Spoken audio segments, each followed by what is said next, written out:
Olá, meus amigos vets, tudo bem com vocês? Esse é o nosso canal de auxílio veterinário nos exames laboratoriais.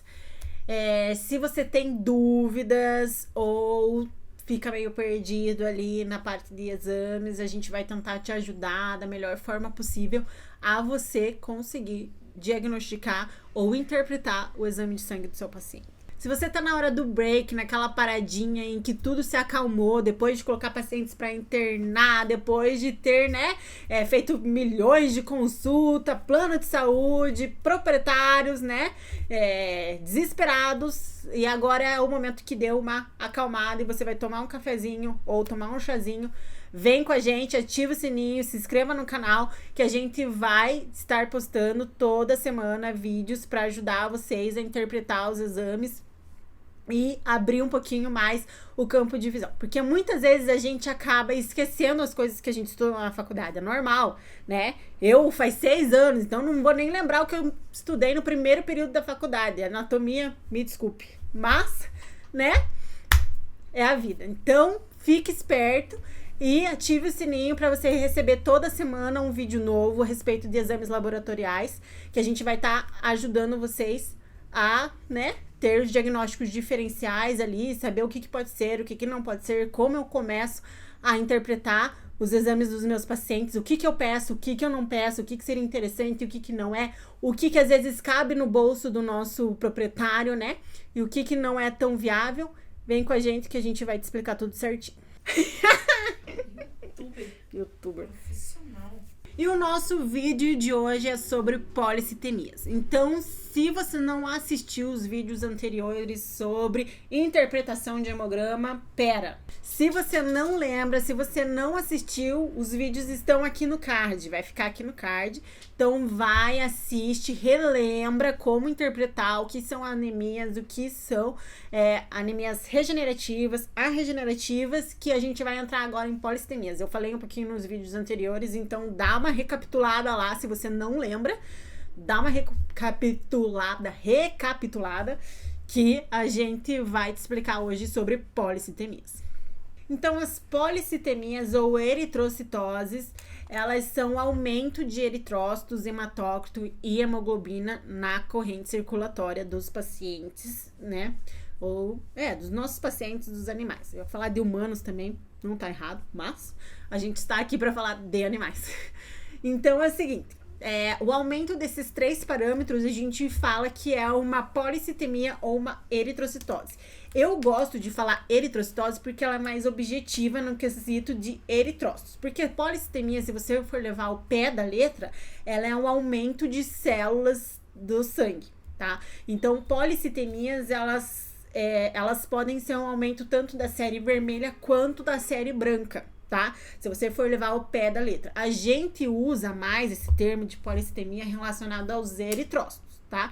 É bem difícil a gente correlacionar ou falar de policitemia abordando os leucócitos. É mais para eritrócito mesmo. Porém, como eu falei, se você for levar ao pé da letra, esse não é um termo 100% certo. Se você for falar especificadamente sobre eritrócitos, o ideal é você falar que o paciente ele tem uma eritrocitose, que é o aumento de células vermelhas na corrente circulatória. Então, a eritrocitose, ela é um pouquinho mais simples comparado às anemias, tá?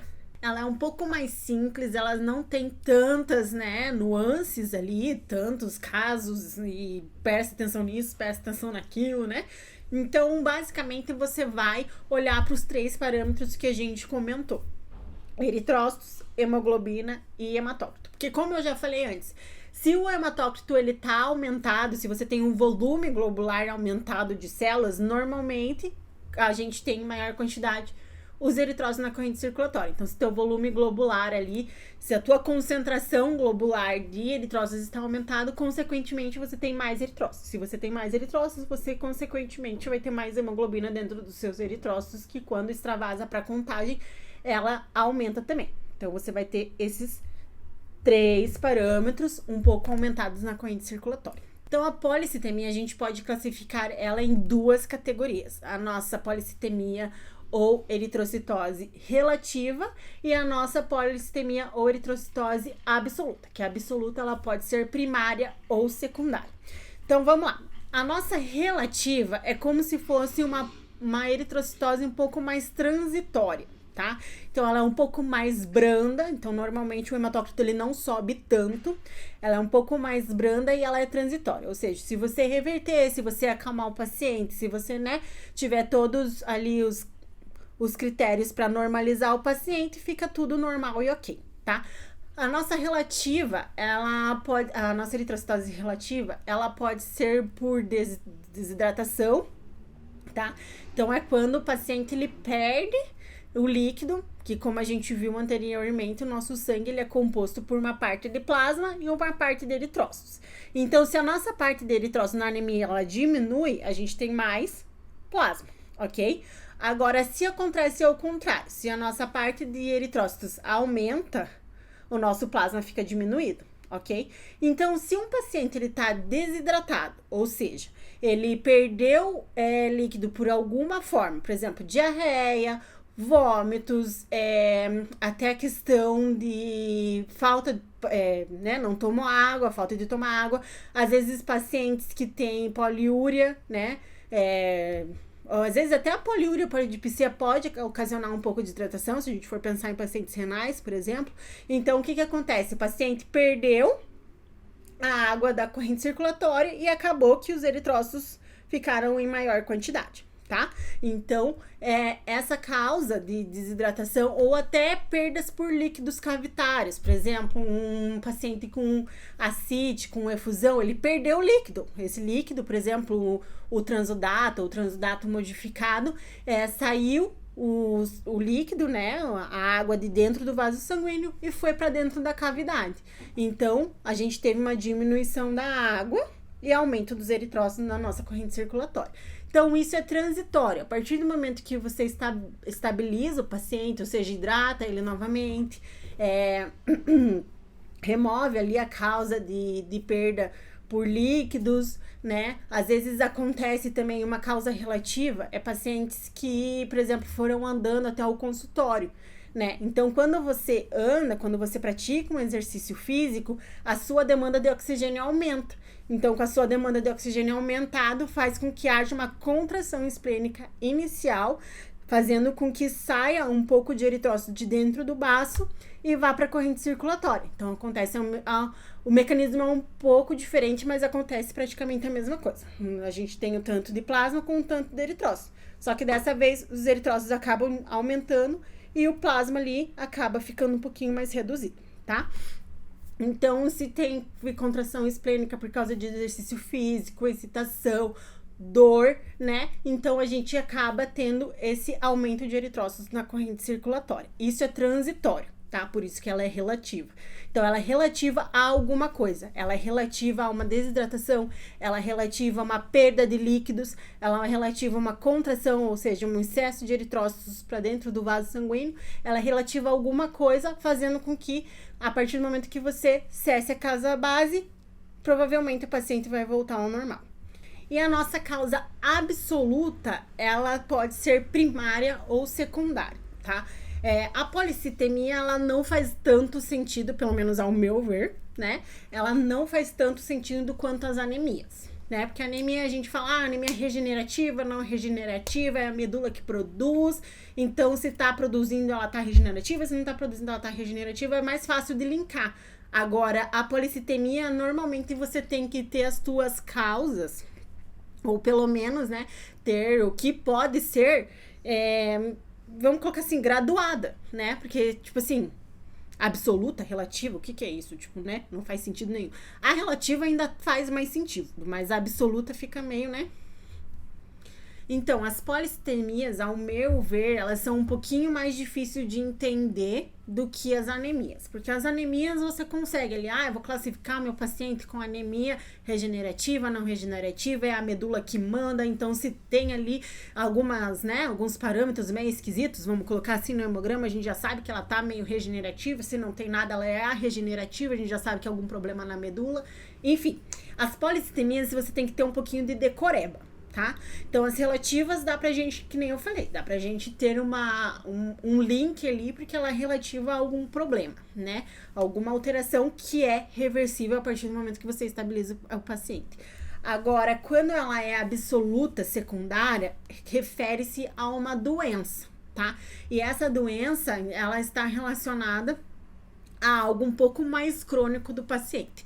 Então, o que faz o nosso organismo aumentar as séries vermelhas por si só? Então, hipóxia tecidual, tá? Mas você fala, Janaína, mas ele não tá anêmico para ter hipóxia tecidual. Exatamente, né? Ele não está anêmico. Então, o que acontece? Quando a gente tem que pensar do princípio em que quando que o nosso organismo tem hipóxia tecidual? Ou seja, quando que o nosso organismo não está recebendo oxigênio de uma forma adequada? Quando? Me responda. Tempo. Ele não está recebendo oxigênio, ou seja, o oxigênio não está sendo distribuído para o organismo de uma forma adequada quando a gente tem problemas pulmonares, né? Então, quem faz a troca gasosa é o pulmão. Então, se o pulmão ele não está funcionando de uma forma adequada, os eritrócitos eles não estão captando o oxigênio no pulmão e distribuindo para o organismo de uma forma adequada também. Ou quando o coração não está bombeando de uma forma adequada. Se ele não está bombeando de uma forma adequada, faz com que até às vezes a passagem do sangue pelo pulmão ou pelo organismo, né, de uma forma adequada, fique um pouco defeituosa. Então, não há aquela troca gasosa também de uma forma legal. Então, normalmente é por esses dois fatores. Ou um fator cardíaco ou um fator pulmonar defeituoso, fazendo com que não haja troca gasosa suficiente. E essa falta de troca gasosa faz com que haja hipóxia tecidual. E o mais interessante que o nosso organismo é muito interessante é que quando a gente tem hipóxia tecidual, por mais que a gente não está tendo anemia, essa hipóxia ela manda estímulo para o rim, fazendo com que o rim avise a medula óssea que tenha que produzir mais eritrócitos. E isso vira uma bola de neve.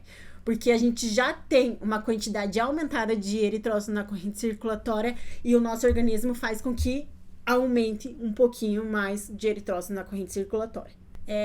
Isso também pode estar relacionada à eritrocitose absoluta secundária a pacientes que estão em altas atitudes ou pacientes um pouco mais obesos também, né? Pacientes um pouquinho com sobrepeso, eles têm maior dificuldade na frequência respiratória, fazendo com que aumente também a quantidade de eritrócito na corrente. Outra causa de policitemia ou eritrocitose absoluta secundária é o aumento por si só de eritrócito na corrente circulatória, né? Então, assim, o paciente não tem alteração cardíaca, não tem alteração em coração, mas ele tem uma neoplasia renal. Então, a gente tem que pensar também como um sistema como um todo. Então, se ele não tem problema cardíaco, não tem problema pulmonar, às vezes também neoplasias no rim, elas podem estimular a produção de eritropoetina, fazendo com que a eritropoetina chegue na medula óssea e estimule a produção de eritrócitos sem com que haja hipóxia tecidual. E a nossa terceira causa é a eritrocitose ou policitemia absoluta primária. A gente chama de policitemia vera, né? Ou policitemia primária também, que ela corresponde a um estímulo ou a uma alteração no lugar primário, né? Onde que é o nosso lugar primário, que a gente tem a maior produção de eritrócitos?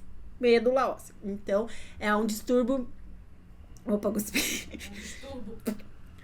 É um distúrbio mieloproliferativo de eritrócitos. Então, há uma alteração na medula óssea fazendo com que ela produza eritrócitos enlouquecidamente, sem nenhum estímulo ou sem nenhuma causa aparente, ou até, tipo assim, sem nenhum stop, para sua louca, né? Que a gente vai dar um feedback aqui. Então, já tem eritrócito demais. Então, a gente chama de eritrocitose verdadeira ou eritrocitose primária, tá? Tá, e quando que eu sei quando é uma ou quando é outra? Assim, pela experiência laboratorial que eu tenho, normalmente a eritrocitose relativa, ela aumenta o eritrócito de uma forma leve, tá? Então, em torno ali de 60 até 62, no máximo, pode ser uma eritrocitose relativa. Em cães, tá? Vamos colocar aqui, em cães, que possui ali em média de 1 a 8 anos. Então, pode chegar até 60. Tá? Até 60, pode ser uma desidratação, ela pode ser por uma causa, né, andou, caminhou e tal, teve contração esplênica. Até 60 a gente pode considerar que pode ser alguma coisa relativa. A partir de 60 até uns 68, que a gente já percebeu ali no laboratório, 67, 68, eu pelo menos já pensaria em uma causa absoluta secundária. Então, se há algum problema cardíaco, se há algum problema respiratório, é interessante investigar, de 60 a 68. É a minha opinião, tá, gente? Não tô falando que eu vi isso em livro ou que, né, tem alguma coisa determinada, algum padrão, uma classificação. É o que eu tenho percebido, tá? 60 a 68, mais ou menos, você pode dar uma pesquisada, né? É um pode. Então, é para ajudar vocês a, tipo assim, né, acender uma luz na cabeça de vocês. Porque assim, paciente, vem o laudo lá, o paciente não tá anêmico, tá tudo bem, né? Vida que segue. E às vezes não é assim, a gente precisa dar uma atenção um pouquinho melhor. A partir do momento que você sabe que é uma policitemia, uma eritrocitose, você já começa a prestar atenção e ter um cuidado um pouco mais especial no hemograma do seu paciente.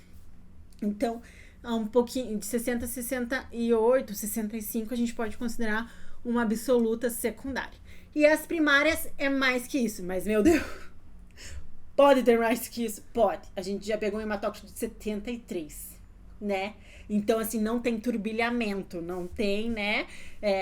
Porque o sangue fica muito espesso. A gente precisa de um equilíbrio no nosso organismo. Então, se não tem vamos colocar assim, né? Uma fluidez do nosso sangue dentro do vaso sanguíneo, ele fica espesso. E a troca gasosa também não é eficaz. Porque pensa assim, você tá numa multidão, né? Você tá numa rua e tá numa multidão. E você é um eritrócito que você precisa entregar o oxigênio do outro lado da rua. Pense que se tiver menos pessoas, você consegue atravessar e entregar o oxigênio ali, tipo, né? Do outro lado da rua, numa lojinha. Agora imagine você numa multidão, num arrastão, todo mundo enlouquecido, um turbilhamento, uns eritrócitos, né, com oxigênio e outros precisando fazer a troca por gás carbônico. Você consegue chegar até o tecido, até a tua célula com facilidade? Não consegue, né? Então faz também com que cada vez vire uma bola de neve e esses pacientes tenham a ter uma eritrocitose cada vez mais severa. E o que pode ser feito, ou um dos tratamentos que a gente tem relatado, né, é tentar fazer uma diminuição desses eritrócitos de uma forma manual, ou seja, né, tentar tirar, vamos lembrar um pouco de diálise ou até de uma bolsa de sangue, então tire um pouco de oxigênio e tenta repor com fluido. Tá? Que você vai tentar dar uma solubilizada nesse vaso sanguíneo, nessas células dentro da corrente circulatória. Não pelo fato de, meu Deus, né? Os eritrócitos podem matar o meu paciente, mas pelo fato de que não tem troca gasosa de uma forma eficiente. Então, isso tudo a gente tem que pensar. Se não tem uma troca gasosa, cada vez mais vai virando uma bola de neve no organismo do seu paciente. Você precisa tentar melhorar as condições dele, né? Então, essa é uma das opções a ser feita. Essa é uma das opções que pode ser feita. Então, né, tira talvez bolsa de sangue, alguma coisa assim do teu paciente e repõe com equilíbrio eletrolítico, porque não adianta só tirar e falar o organismo se vira para jogar, né, água para dentro da corrente circulatória. Você tenta estabilizar o teu paciente de uma melhor forma possível e melhorar a qualidade de vida dele. Mas é interessante sempre, em qualquer doença, gente, qualquer alteração que a gente for falar aqui, é sempre interessante você saber ou tentar investigar qual que é a causa base. Porque até para as anemias, às vezes eu vejo muitos veterinários pensarem assim, o paciente tá com anemia, vamos fazer transfusão de sangue. né? Mas beleza, você pode fazer a transfusão de sangue como uma forma terapêutica, mas você tem que saber qual que é a causa base. Por isso que a gente tá fazendo esses vídeos, para tentar abrir o leque de opções e você verificar qual caso se encaixa com o teu paciente, porque você precisa saber a causa base, até para policitemia. Ah, tudo bem, tem eritrocito a mais, né? Que nem eu falei. Legal, né? Antes terá mais do que terá menos. Mas você tem que saber o que está acontecendo com o teu paciente para tentar estabilizar ele e melhorar a qualidade de vida dele, né? Então, acredito que seja isso. Pessoal, se vocês tiverem alguma informação, alguma dúvida, nós estaremos sempre à disposição para tentar esclarecer para vocês. Se vocês tiverem alguma informação que eu falo, por exemplo, Jana, vi algum artigo super interessante, né? Porque, assim, a gente não sabe de tudo, né? Então, a gente está fazendo esse vídeo para auxiliar vocês, clínicos veterinários, a melhorar o diagnóstico dos seus pacientes. Se vocês tiverem algum artigo científico, algum livro interessante, alguma informação que possa ser adicionada, essa informação é super legal, tenta dar uma lida, né, uma estudada e tal, para tentar lançar ou até a gente reeditar o vídeo com informações diferentes, né, é super interessante. Então, sempre essa troca de conhecimento, essa troca de experiências é bem legal, é bem interessante e a gente tá super aberto a tá melhorando cada vez mais. Então é isso, qualquer coisa estamos disponíveis nos canais que tá aqui embaixo no vídeo, tá? Então nós temos site, temos Instagram, temos WhatsApp, temos o telefone do laboratório, qualquer coisa, entre em contato com a gente, conversa com a gente que a gente vai tentar auxiliar vocês. Então, um beijo e até a próxima!